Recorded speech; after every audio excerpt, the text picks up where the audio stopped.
Hello and good morning students. Welcome back to Maxwell Study Hub. I am Vijay sir and now today we are going to learn अलंकार. Marathi grammar part अलंकार. आज आपण शिकणार आहोत अलंकार. अलंकार जिसे इंग्लिश में हम लोग कहते हैं फिगर ऑफ स्पीच. अलंकार को इंग्लिश में कहते हैं फिगर ऑफ स्पीच. जैसे तुम्हारे फिगर ऑफ स्पीच में एलिट्रेशन, रिपीटेशंस वगैरह होते हैं प्रकार, वैसे ही अलंकार. अलंकार में दो प्रकार है, शब्द अलंकार, अर्थालंकार. अलंकार पढ़ने से पहले अलंकार जो शब्द है उसका मतलब क्या है वो हम लोग समझते हैं. अलंकार, अलंकार मीन्स ज्वेलरी. जो हम लोग ज्वेलरी पहनते हैं ना, जब घर पे कुछ स्पेशल ओकेजन होता है, घर में पूजा है, गणपति बप्पा है, दिवाली है, दशहरा है, तो उसमें हम लोग ज्वेलरी पहनते हैं. ज्वेलरी हम लोग क्यों पहनते हैं?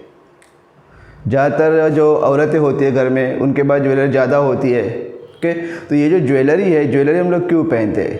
ज्वेलरी हम लोग इसलिए पहनते हैं सजने संवरने के लिए, अच्छे लगने के लिए हम लोग क्या कहते हैं ज्वेलरी पहनते हैं. कितने भी अच्छे कपड़े पहनो, ओके, कोई भी लेडी होती है कितनी भी अच्छी साड़ी पहन गई, लेकिन उसके ऊपर उसके गले में एक सोने का हार नहीं है तो वो साड़ी उसको खूबसूरत नहीं दिखती है, ऐसा माना जाता है. राइट. तो इस तरह से सजने संवरने के लिए, अच्छा दिखने के लिए हम लोग अलंकार यूज़ करते हैं, मतलब ज्वेलरी यूज़ करते हैं. वैसे ही साहित्य में, लिटरेचर में जो हम लोग ने लिखा है, जो भी हम लोग लिखते हैं, स्टोरी लिखते हैं, पोएम लिखते हैं, नोवेल लिखते हैं, तो वो जो नोवेल है, वो जो स्टोरी है, वो जो पोएम है, वो अच्छी लगने के लिए, पढ़ने वाले को अच्छी लगने के लिए हम लोग क्या करते हैं, अलंकार, फिगर ऑफ स्पीच का हम लोग उपयोग करते हैं.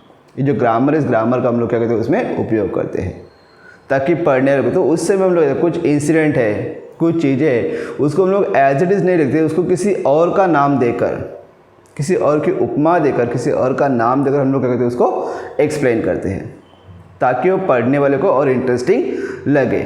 ओके, और वो जो है इंटरेस्टिंग लगने के लिए उसका रूप जो हम लोग चेंज करते हैं, वो जो ग्रामर का भाग है, हिस्सा है, ओके, पार्ट है, उसी को हम लोग क्या कहते हैं अलंकार.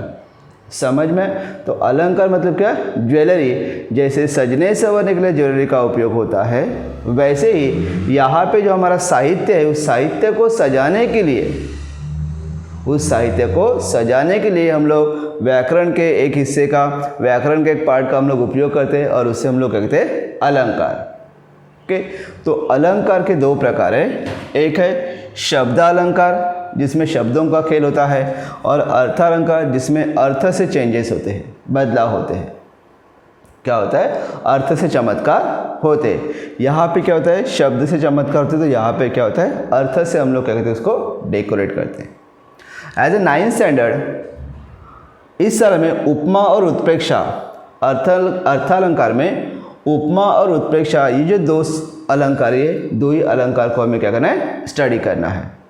समझ में? जैसे अपन होती, रूपक, व्यतिरेक, अनन्वय व इतर, ये सब जो है, ये सब हमें नहीं पढ़ने. ये सब हाई लेवल मराठी मीडियम के जो स्टूडेंट्स होते हैं उनके लिए होता है. जैसे शब्दालंकार में अनुप्रास, यमक और श्लेष, तो ये सब हमें नहीं पढ़ना है. हमें पढ़ना है उपमा और उत्प्रेक्षा. ओके, समझ में आया? Write down.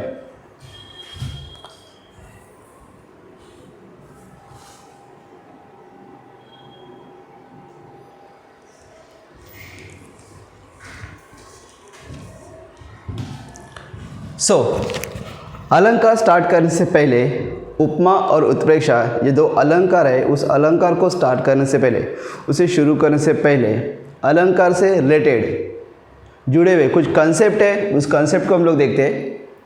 जैसे उपमेय, उपमान, समान गुणधर्म, साम्यवाचक शब्द, ये जो चार कंसेप्ट है, ये चार कंसेप्ट को अगर तुम अच्छी तरह से समझ लेते हो तो अलंकार समझने में तुम्हें बहुत ही ईजी, बहुत ही आसानी रहेगी.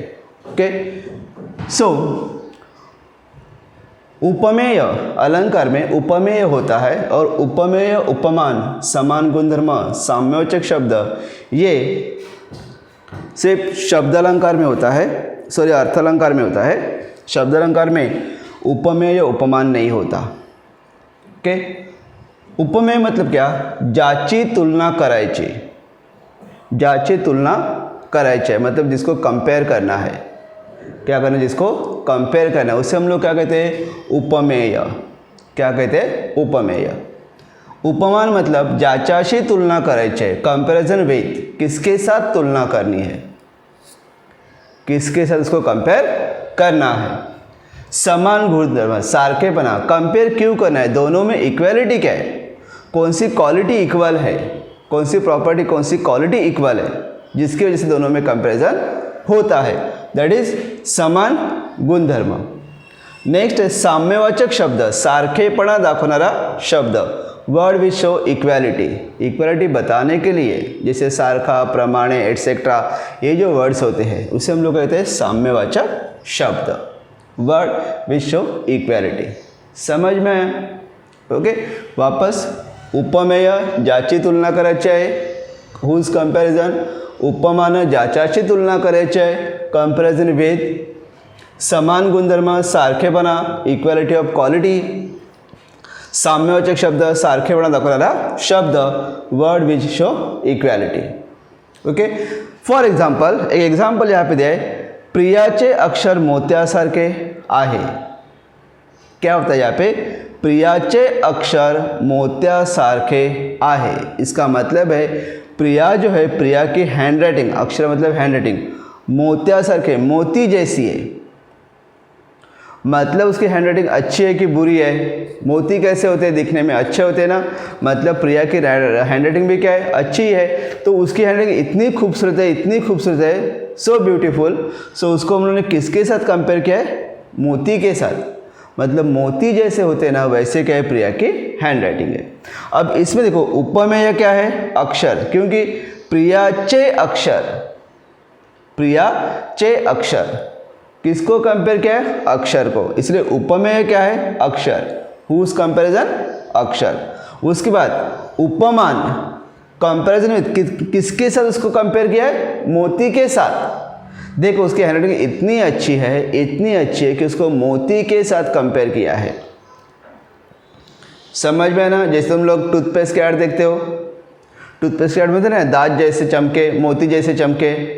समझ में? तो दांतों को हम लोग क्या कहते हैं? मोती बताते हैं. इंप्रेशन मतलब लोगों को अट्रैक्ट करने के लिए ऐसे कुछ वर्ड्स यूज किए जाते हैं. समझ में?